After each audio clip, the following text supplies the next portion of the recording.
सूजी मैदे से तो शायद फिर बेहतर है। अगर आपने कोई कबाब बनाए हैं या कोई क्रॉकेट्स बनाए हैं या कोई भी ऐसी चीज़ बनाई है उसमें भी सूजी कोटिंग में यूज़ हो रही है।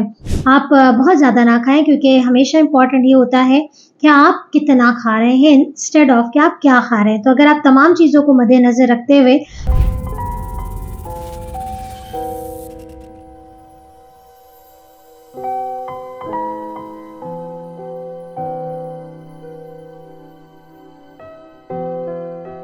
रब इश्रह ली सदरी वयस्सिर ली अमरी वहलुल उक़दतम मिन लिसानी यफ़क़हू क़ौली। अस्सलाम वालेकुम, डॉक्टर सनिया Bashir here, consultant diabetologist and CEO of diabetes टेलीकेयर।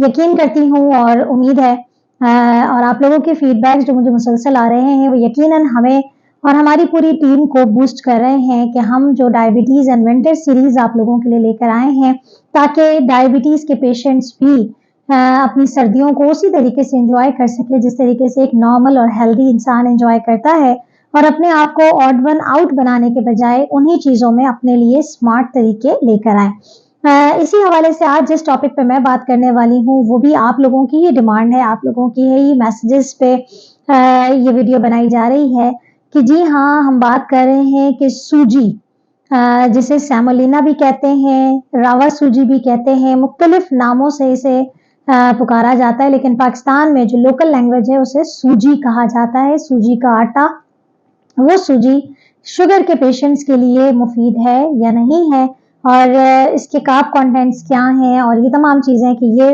वज़न बढ़ाने में कितना रोल प्ले कर रही है, इन तमाम चीज़ों को डिटेल में डिस्कस करेंगे। अगर आपके घरों में भी सूजी से बनाई गई चीज़ें इस्तेमाल होती हैं तो ये वीडियो आप ज़रूर देखिएगा और आगे भी शेयर कीजिएगा। जी हाँ, जैसे कि हमने जिक्र किया कि सूजी को मुख्तलिफ नामों से पुकारा जाता है, जिसमें इंडिया में रावा सूजी, और मेरे बहुत सारे लिसनर्स जो मुझे इंडिया से सुनते हैं उनके लिए यकीनन रावा सूजी जो है वो इंडियन घरों में बहुत ज़्यादा पकाई जाने वाली चीज़ है।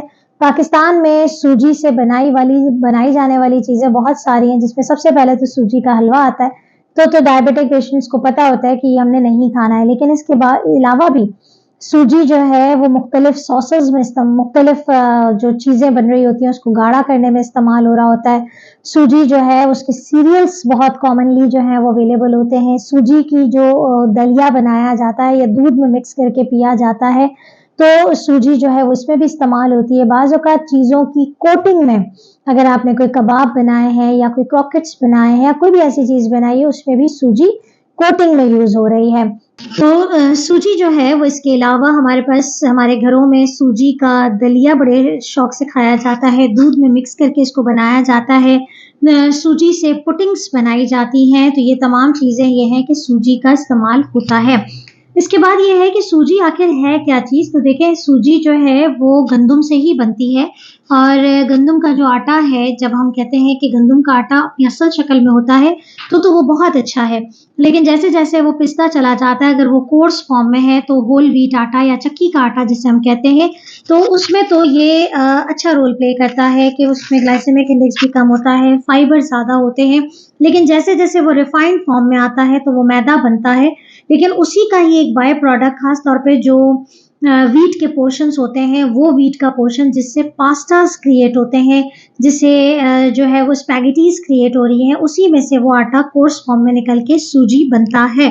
तो अब सवाल ये है कि सूजी जो है उसके अंदर मौजूद अगर हम उसका कंपैरिजन करें कि आया चक्की का आटा ज़्यादा बेहतर है या सूजी ज़्यादा बेहतर है, या अगर हम मैदे से कंपैरिजन करें, तो एक बात याद रखें कि सबसे वर्स्ट फॉर्म तो मैदा है, ठीक है। तो सूजी मैदे से तो शायद फिर बेहतर है, क्योंकि सूजी के अंदर जो है, अगर आप सूजी का टेक्सचर देखें तो वो थोड़ा सा कोर्स है, थोड़ा सा रफ टेक्सचर होता है, उसके अंदर फाइबर्स मौजूद होते हैं, इसके अंदर प्रोटीन की क्वांटिटी ज़्यादा होती है।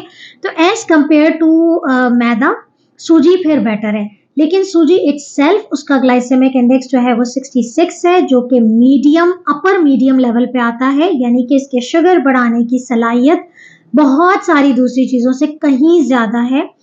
1 कप सूजी के अंदर जो है वो तकरीबन 73 ग्राम्स जो है वो कार्ब मौजूद है। 73 ग्राम्स, अगर आप सोचें कि अगर आप 1 कप सूजी जो है उससे अगर कोई चीज़ बना रहे हैं, अगर आप उसका हाफ भी कर रहे हैं तो 35 ग्राम जो है वो सूजी आपके अंदर जा रही है। उसके अलावा इसका कैलोरी काउंट भी बहुत ज़्यादा है। 1 कप के अंदर तकरीबन 328 कैलोरीज हैं। तो ओवरऑल अगर हम देखें तो ये एक अच्छा ऑप्शन नहीं है डायबिटिक पेशेंट्स के लिए, और बेटर टू अवॉइड। आप जितना हो सकता है सूजी से अवॉइड करें। सूजी से स्पेशल मील्स जो क्रिएट की जाती है वो ना करें। लेकिन अगर कहीं मिल रहा है, या अगर आप किसी ऐसी जगह पे हैं, या आप किसी ऐसी दावत में गए हुए हैं जहां आपको बड़ा क्रेविंग हो रही है, तो you can just test it. आप बहुत ज़्यादा ना खाएं, क्योंकि हमेशा इंपॉर्टेंट ये होता है कि आप कितना खा रहे हैं इंस्टेड ऑफ कि आप क्या खा रहे हैं। तो अगर आप तमाम चीज़ों को मद्देनज़र रखते हुए कि अगर आपने कोई ऐसी चीज़ लाइक पुडिंग बनी हुई है जो कि शुगर फ्री है, और उसमें कोई और दूसरी ऐसी इजाफी चीज़ नहीं डली हुई जिसके अंदर शुगर, जिससे शुगर बढ़ती है, तो आप उसका इस्तेमाल कर सकते हैं।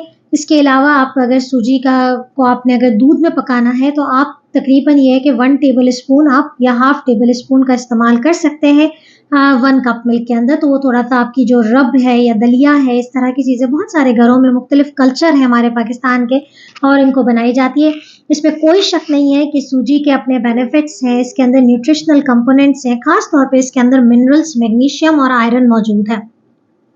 तो ग्रोइंग बच्चों के लिए अच्छा है, लेकिन डायबिटीज और ओवरवेट पेशेंट्स के लिए सेमोलिना या सूजी is not a good choice.